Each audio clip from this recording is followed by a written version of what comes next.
Hello, everyone. Welcome into the Guilty as Charged podcast. Both breakdowns here on the channel. I here, as always, to talk about Chargers training camp and preseason.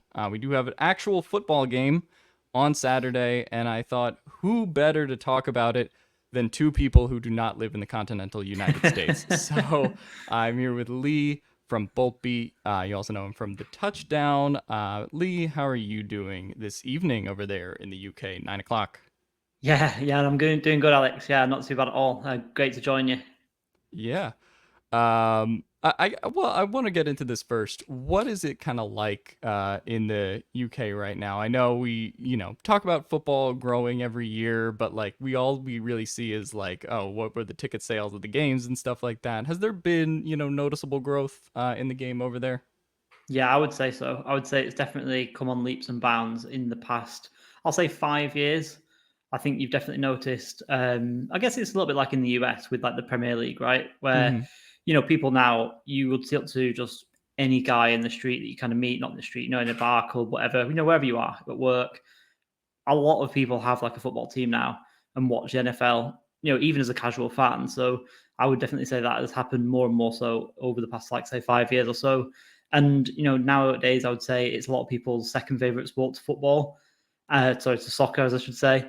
But also because, like, for whatever reason, soccer is becoming less and less popular amongst, I say, at least people of like my age who've been watching soccer for quite a long time with the money involved and things like that. And we don't want to get into the weeds of that so much, but it's kind of putting a lot of people off. And with the NFL becoming bigger and bigger, I think a lot of people are turning towards that as a kind of substitute almost.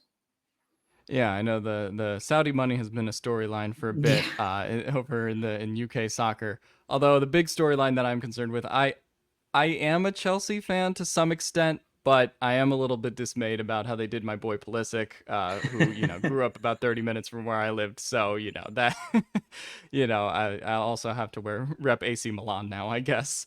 But all right, that's enough soccer talk. But football.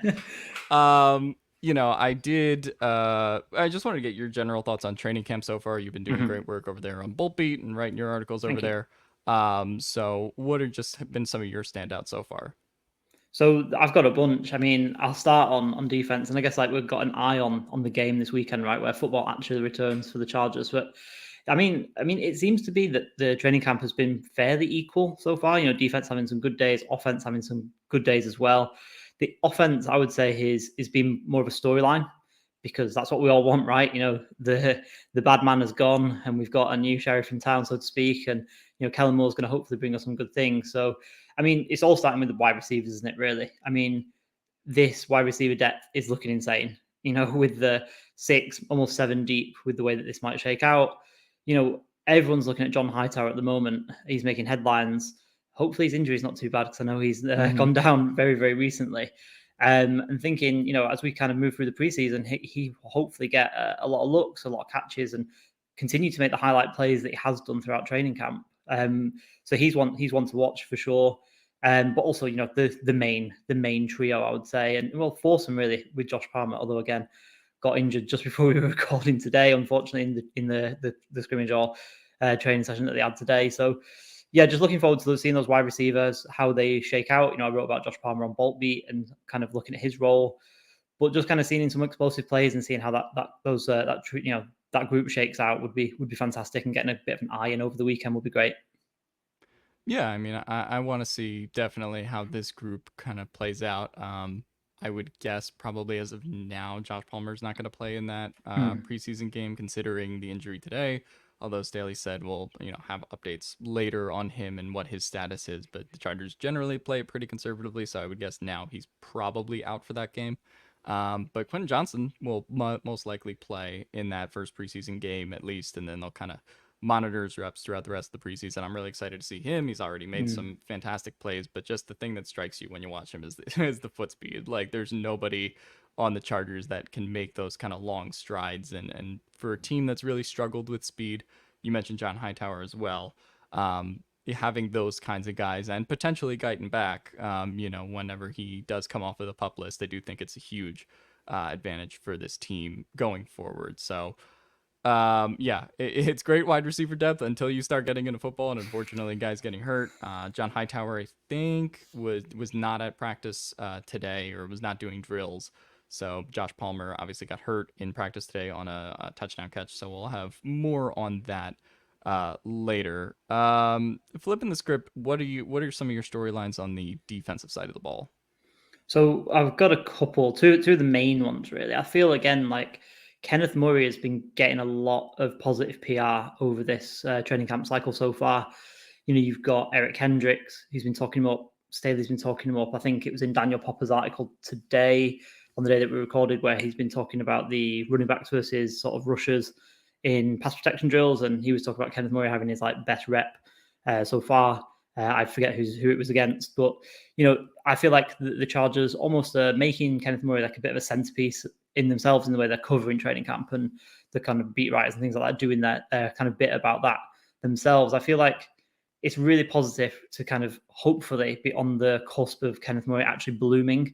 And, you know, he kind of needs to, doesn't he? Obviously, Drew Tranquill's now off the team at the Chiefs. And, you know, he's got Dan Henley right, you know, nipping at his heels. So he kind of needs to step up, not just for the team, but also for his future.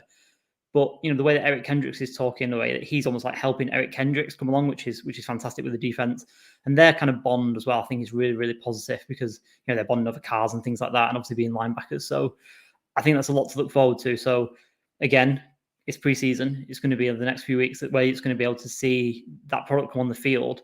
So yeah, hopefully we get to see that. But that's one thing I'm definitely looking forward to because, you know, as much as, you know, say it quietly, but he's not been great, has he? But he's still the Chargers player, still going to be a starting linebacker. So we kind of need him to step up in a pivotal year for not only the team, but, you know, the defense, because they really need to step up and improve over the past couple of years. Yeah, I mean, I feel like when a fifth-year option gets declined, and we saw this last year with Jerry Tillery, right? There is kind of that, like, this can go one way or it can go the other, where a guy has a really great year in a contract year or he doesn't. You know, then Tillery lands with the Raiders, of course. But yeah, so when they drafted Deion Henley, I was just kind of like, all right, are they like signaling kind of a future away from Murray, which maybe in the long term they certainly could are, you know, if Kenneth Murray breaks out this year, given the Chargers' financial situation, like they're not going to necessarily have the most money to pay him next year, right? So that is kind of why Eric Kendricks is on a 2-year deal, and they still have kind of their depth of linebackers down the roster, like Neiman and now Henley and a bunch of other guys too who can potentially step up next. But yeah, I do think for now, at the very least, it is Kendricks and Murray, you know, just standing out as those two guys. I think it was Murray against Roundtree in sort of that running back drill that you were referencing, where Yeah, they're sure. just going against each other, and then Roundtree wanted a rematch, which may have not been the wisest decision. But yeah, as a whole, I just think it's good to see, you know, it's we're gonna find out whether the positive PR, you know, for Murray in that sense has paid off. But it does feel like if he stays healthy this year, especially with Eric Kendricks there as kind of a more veteran stabilizing force, I do think things will be a lot better in that regard. Going to the preseason game tomorrow, Saturday. We're recording this on Thursday, uploading on Friday. Preseason game against the Rams is Saturday at a early 2 a.m. in the UK for you. Oh, So I don't know. it'll be Sunday for me. Yeah, that's kind of what I was thinking. So that'll be a Sunday morning viewing appointment for you. I actually did that last year, and it was fun because you can watch the games on Game Pass and stuff like that. Although Game Pass is now on DAZN, I think Yeah, internationally. it's So not a great situation if I'm honest. Uh, yeah, I we'll saw. find a I way don't. to get NFL Plus over here. Yeah, that might be the move this year instead. But yeah, who I guess which players are kind of flying, you know, under the radar for you that you want to watch in this preseason game? So obviously I've seen over the past couple of days, couple of weeks, even, you know, the defensive line has got some turnover. You know, the Chargers injury luck has hit early. Obviously, Sebastian Joseph Day sitting out a couple of sessions with that quad injury that we've been talking about. Obviously, you've got Austin Johnson and Otito Abonya out on the pup list at the moment. So I'm keeping my eye on Christopher Hinton and seeing how he plays. I think it's going to be a key piece, you know, key piece that's been talked up by some coaches. In the next couple of preseason games, I think he's going to be almost in a starting role, isn't it? And I've got to see what he's going to be doing, because he's been with the team over a year now, and he's mixed in with the first team in training camp. He's been making some plays again, and he's got a really similar body to Austin Johnson as well. I think he's like 310 pounds, 6'4", shorter arms than Austin Johnson, I think, by an inch or two, so not too dissimilar. But I think he's got a role to play, because come week one, the Dolphins, if those guys off the pup list aren't ready to come off, then he's going to be a starting player for the Chargers in the early throws of the season. So that's really, really important. And obviously, again, a unit that needs to step up within the defense, with that run defense that has been pretty shoddy over the past couple of seasons under Brandon Staley. And again, it's like his neck on the line, really, isn't it? Because he needs that defense to show out and needs that run defense to be better. And Hinton might be a big part of that. So hopefully he steps up, and it should be exciting to see. Yeah, I think with Hinton, he's obviously going to get some first team type reps as this team's, I don't know if I would classify him as a run stuffer, but for now, yeah, because the other guy who's on the first team with him is Scott Matlock, who is, a bit more of a tweener type player in terms of his body type, right? So he's more going to be there. I'll be curious actually to see if they kind of experiment with him off the edge, because I know he did a little bit of that in college. But yeah, Scott Matlock and Christopher Hinton is kind of the viewing this week to just see, okay, how much time can Austin Johnson and Otito Ogbonya really like spend on the pup list, or do we kind of need to run them back, right?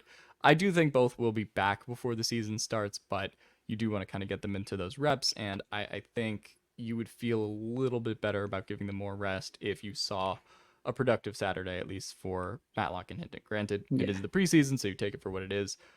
That is definitely one kind of storyline that I'm watching on defense. Yeah, I mean, I want to watch Dion, like we talked about earlier too, on defense, see kind of what he does. He talked about in his press conference this week that he wants the interceptions, not the PBUs. So seeing him in pass coverage should be fun.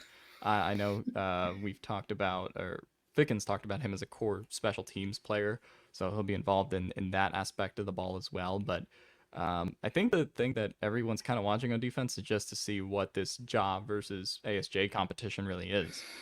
We've seen it kind of in practice in training camp, and ASJ definitely has done better, I think, on the pass coverage reps, but this is live tackling in a game.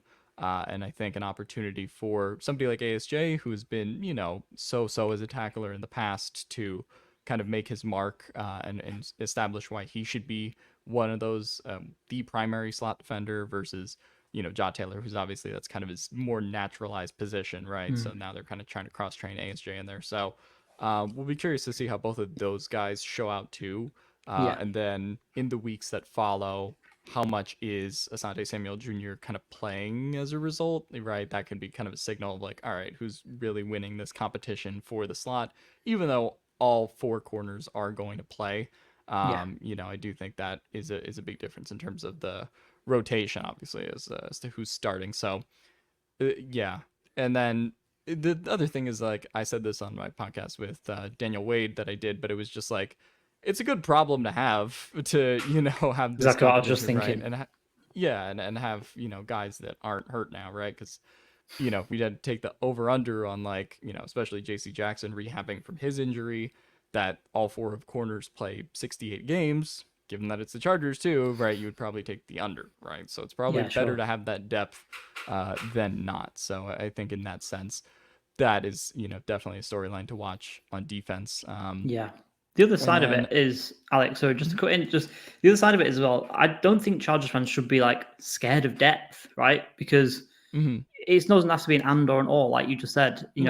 Every corner is going to play a bunch, and there's going to be little knocks here and there. People are going to miss games. Might not be season ending, but it's going to be like miss a game here, miss a game there. It's good to have these depth pieces that can mix in and cross train these guys. And like I say, it shouldn't be seen as like an online debate of him or him. It should be everyone's going to play. We saw Michael Davis come from CB4 to CB1 within a season. Right. It can happen again, and if that's the case, then it's a great problem to have, as you said.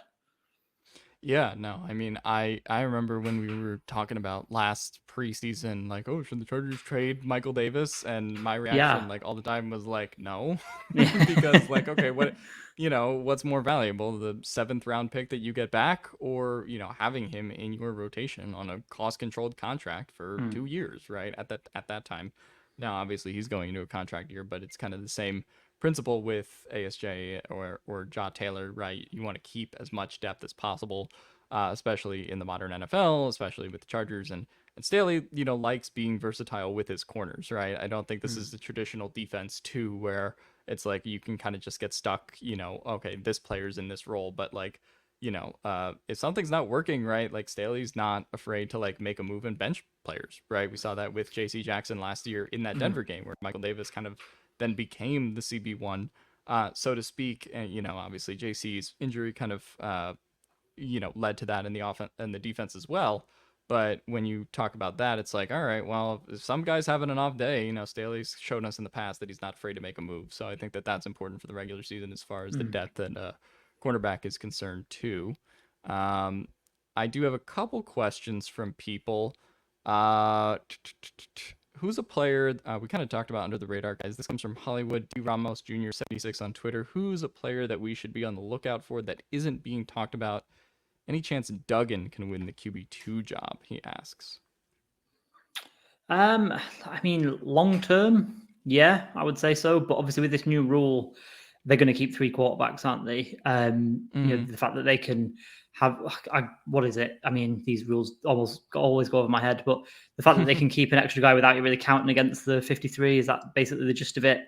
If it's a quarterback, yeah. So it'll count against the 53. But as far as the active roster on game day, then Max Duggan won't count. So then they can, and the active roster of players, they can basically bring up another wide receiver, running back, tackle, corner, or whatever.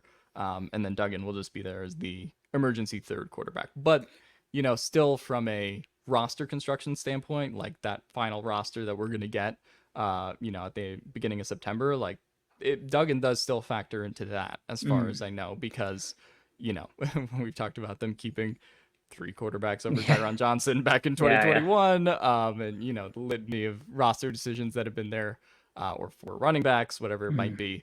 So I do think Duggan will still factor in there, but I do think the fact that they can keep some extra guys kind of on the practice squad and wait for when the time comes and basically have Duggan there as a essential emergency player every week, that's a huge advantage over carrying him.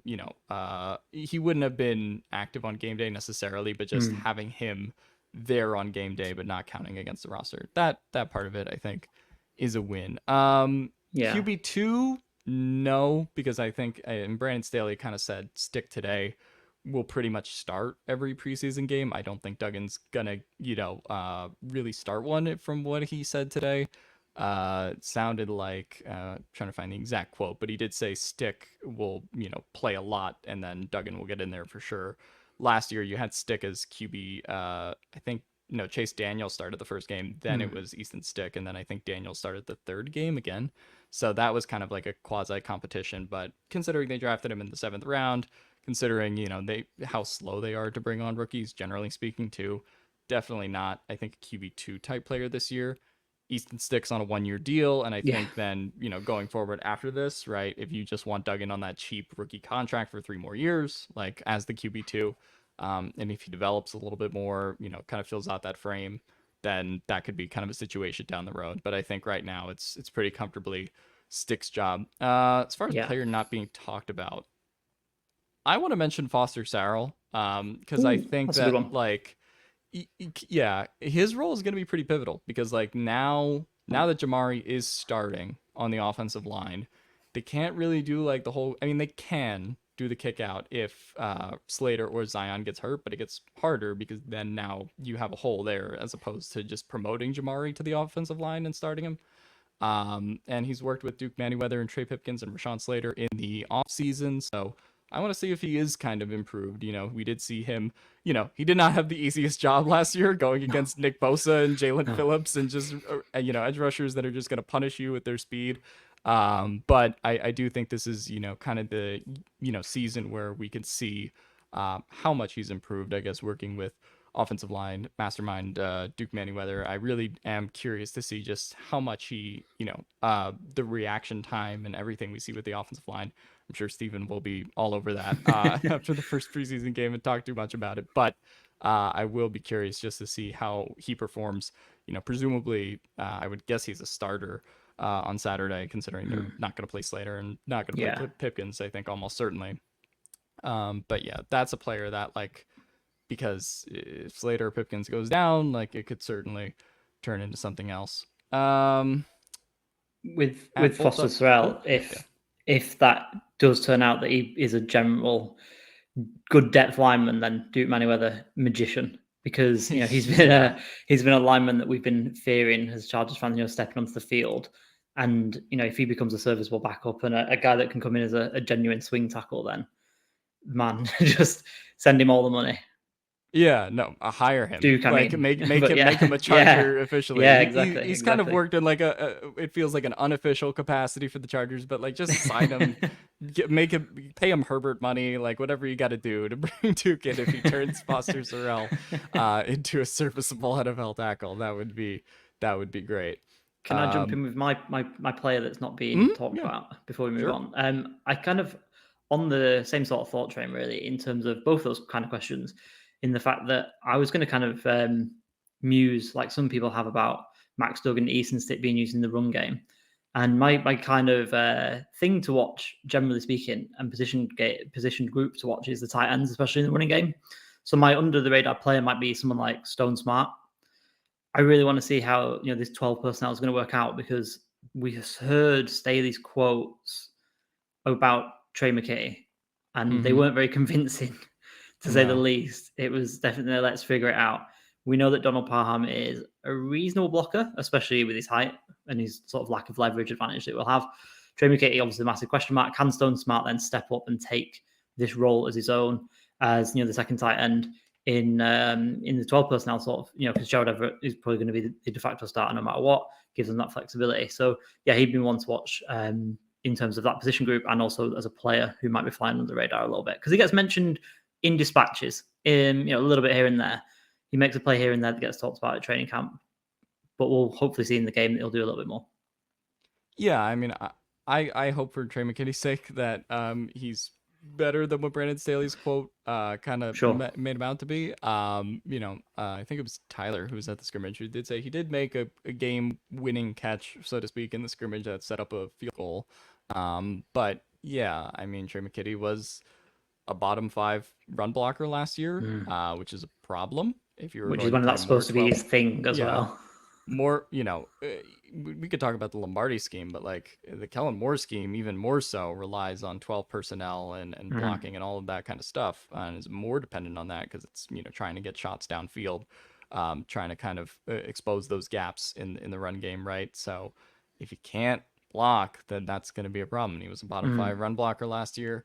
And then also was 73rd out of 73rd on PFF as far as receiving amongst tight ends. So, the fact that Brandon Staley was not overly complimentary was, kind of you notice that, especially when Brandon Staley will lead just about a breakout campaign for every player at the podium, and so when he doesn't, it's like, all right, that's kind of interesting. It says more than it does say. Yeah, and we know that the Chargers had some kind of interest in like bringing in a blocking tight end or looking for it. Unfortunately, Mercedes Lewis and Jeff Swaim did get swooped up on the free agent market, but I'll be curious to see. There's still some good names out there. I mean, there's Kyle Rudolph, there's Cam Brate, there's OJ Howard. Former Charger Steven Anderson, who did play a year under Staley, is still a free agent. So, if they're not seeing what they want to out of Trey, I wouldn't be shocked if, that's headed for an earlier divorce than maybe people think. So I definitely want to see what Trey McKinney and Stone Smart turns into. I know they have hyped up Stone Smart more so as a receiver than a blocker, but I would like to see just if he can kind of push for that. And whoever tight end 3 ends up being, like, is going to be really important too, because Donald Parham has obviously missed time in each of the last 2 seasons, and you're probably expecting one of those guys to kind of step up and play a game as well. So, if not more snaps on the field. So I do think that is kind of a big deal there to watch out for. This comes from at Arrogant Bastard on Twitter. Are we good with our offensive line depth? Is there any reason we haven't brought in DJ Fluker for at least a workout? I think Fluker worked out for the Eagles and maybe one other team this season. I think he was also at Alabama's Pro Day. I don't know if there's a particular reason for that one, but they did sign Matt Caskey, who was formerly the Carolina Panthers and the Birmingham Stallions of the USFL. I had to make sure I get that one right. But yeah, they Niche. did sign him when Nick Millsap was injured. So I'll be curious to see, if he gets some run in this preseason game. As far as everybody on the offensive line, it was Slater dealing with some day-to-day stuff last week. Pipkins earlier this week, but now he's back at practice. So Yeah. I don't think they're overly concerned about the offensive line depth. I think if someone had a more, severe injury, then they would certainly scour the market or look at trade opportunities. But right now, I think they're kind of fine as is.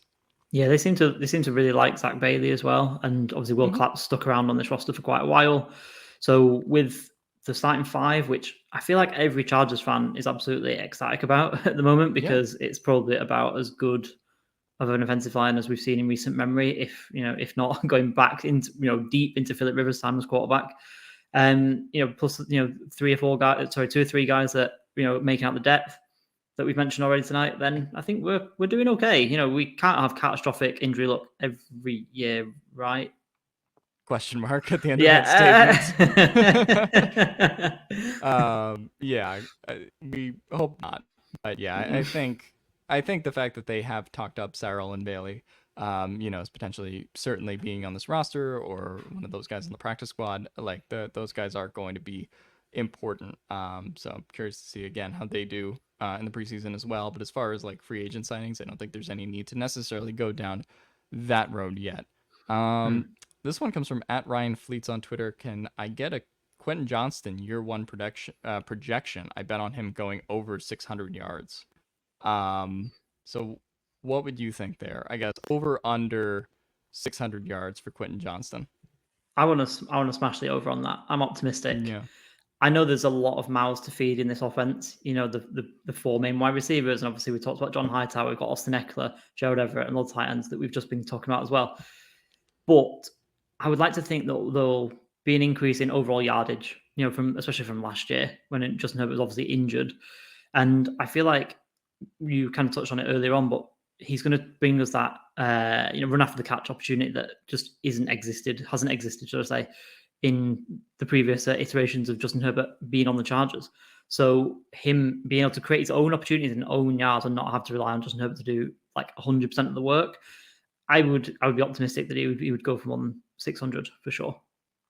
Yeah, I would bet over on 600 too. I think I said 750, which is around what Josh Palmer put up last year. Yeah. But I think, as you said, with the yardage going up and the fact that the Chargers, like with Mike Williams and Keenan Allen, they did miss 10 games last year, right? 11 if you count the Jacksonville game, right? So we all hope they stay healthy, but the reality is they probably miss a game or two somewhere, even if it's not quite as bad as last year, right? So I do think you have to factor in that as well.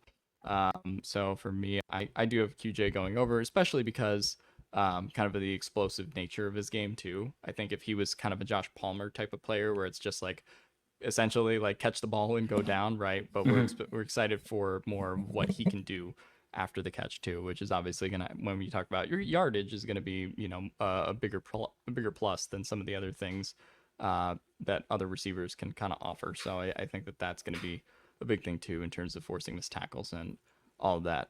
Yeah, This comes from absolutely. @Herbert's Burner on Twitter. I don't think it's actually Herbert's Burner, but is the hype that we're seeing around camp real, or does every team feel like what they see out of camp and think this is their year? It feels like every preseason is our year. It is. But I think that the offense has definitely been different this preseason. Like I think, I'm sure you could go back to last year and find a press conference where they tried to like hype up Joe Lombardi. I'm sure you could find that if you really wanted to dig deep, but there is this nature, I think, to this offense where they are taking more shots down the field and being more aggressive in that way instead of trying to like, talk up like trick plays in training camp and all that kind of stuff. I think stretching out the field and the spacing more so than anything is something they are kind of legitimately excited for, and something that we haven't seen in previous training camps as Herbert and kind of like fully unlocked, team leadership type role that we've seen after he got paid, Yeah. which has been nice to see, in terms of him being a little bit more active in that capacity. So, some of this stuff is like, okay, how much of what we're talking about now will hold up in 2 months? I don't know. But I do think there is some legitimate enthusiasm on the offense. And then, of course, guys getting their chance to play. And it does feel like you mentioned with the Kenneth Murray kind of running back drill where it's just one-on-one blocking drills. Like it does seem like there's been some more fiery exchanges. I know Murray and Gerald Everett had to be separated at one point a couple weeks ago. So it does feel like there's been more energy at camp maybe than in years past as well. And you've obviously seen the deep shots all over Twitter with Quentin Johnston and Mike Williams and Yeah. Keenan Allen and so forth. So I do think from that standpoint that the offense is more so what sticks out in this training camp, but being like, okay, this looks a lot different than what we've seen the last few years. Whether it'll translate, I don't know, but it does look a lot better in that regard. Yeah, I think it's a case of it's the answer somewhere in the middle, isn't it? Like it's training camp, it's the start of the year. Every team's probably optimistic apart from the Cardinals right now. So you have to temper that expectation. You have to take everything with a pinch of salt. But at the same time, it's there for everyone to see. As much as obviously, everyone's not seeing every practice. There's a bunch of Chargers fans at all the open practices, and they're seeing it with their own eyes. And like you said, the Twitter clips are there for all to see. It's obviously looking a lot more explosive than it was doing last year. Especially from what we saw with the Joe Lombardi offense late in the year, when it just was stagnant. So I think there is a reason for optimism. And all the players are going to be optimistic, but there are those tangible things that people are talking about, like you say, like Herbert being a bit more vocal, like the athleticism of Quentin Johnston. And just all the progress that everyone's making. And Rashawn Slater's back, and we can see him putting Joey Bosa of all people to the ground. And that is tangible things that we can see, things that are going to improve the team from last year to this. Yeah, and poor, Tuli Pelotu is going up against Rashawn Slater in camp, and he's like, I don't really know how to beat this guy yet. Maybe I'll develop some hand moves or something, but there's no moving that guy with the amount of people he can put in the dirt. Yeah, I think that just as far as like the offense and stuff this year, that does look different. And like you said, there's more concrete things like Slater coming back. How will this feel, in week 4 when half the team is injured? I don't know. But for now, I do think as of now, it feels pretty good in terms of, just everybody being healthy. And as the season goes on, it's a long season and it's a punishing season for a lot of these players with the hits they take. So, there's, like you said, kind of somewhere in the middle. But I do think there is a lot of, reasons for kind of concrete enthusiasm that aren't just like previous Chargers hype machine years.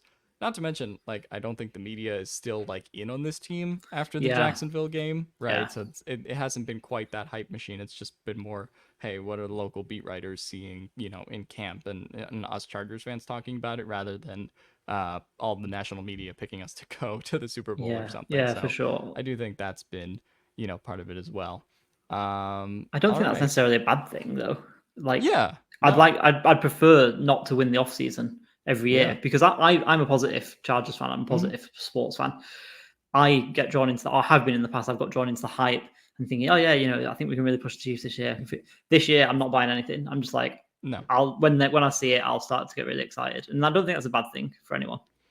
No, yeah. It's weird. It's weird to see everyone else in wait and see mode because I remember I did the division predictions with Tyler and Steven last year, and it was like I was the only one who didn't pick them to win the division, who didn't necessarily get caught up in all the hype and the mystique. But I do think just needing to see it, but also being excited to still see what is on the field. I think will be fun to watch. Lee, any final thoughts as we close out here? I mean, it's just going to be a good season. I think it is. I know just that I'm not getting drawn into the hype, but I think last season, as much as the Chargers went to the playoffs, I didn't really enjoy last season too much because there was just adversity around every corner. But I'm really positive for this season. I think that it might actually be a funny season in the way that I think the Chargers might have a pretty similar record, but I think they'll be a much better team going forward. And it's not going to be perfect, but I'm excited for Kellen Moore. And I'm excited just to get football back. This weekend is the start of it. Like I said, I'll be waking up on Sunday morning, having my breakfast, turning on Chargers football. And what could be better than that? And there's some exciting players out there that are returning and that have entered the team. And let's go. We've almost made it. Almost made it. Yeah. I do think that's true too. Just like football being back is just a blessing for anyone who writes about football. Yeah. You're kind of trying to dig into some stuff in June that's like, what do I talk about? But we know the struggle. Yeah, now the content kind of creates itself. So I do think that'll be fun. Obviously, real Chargers football is back. And yeah, no, I'm excited for the season as well. Excited to see what happens on Saturday. I don't know if Steven and Tyler are going live after the game or what their coverage is for that, but they'll have you covered on this channel. I'll be writing about it on Chargers Wire and then talking about it on Bolt Breakdowns next week, I assume. Lee, also, any stuff to plug? So I'm going to cover a couple of things that we've talked about tonight, actually, in my next couple of Bolt Beat articles. I'm going to talk a little bit about Kenneth Murray. I am going to keep my powder dry. I'm going to wait until after the game at the weekend to see how he actually turned out. And then I'm going to talk about those tight ends in the run game as well. So I was so keen to bring that up earlier and see again how that plays out. So those two articles should be my next two little bits on Bolt Beat. So yeah, keep an eye out. Yeah, you can check them out on Bolt Beat and the Touchdown. Over there in the UK, Lee holding it down for the yellow and blue over there in the UK, as always. So thanks, everybody. And as always,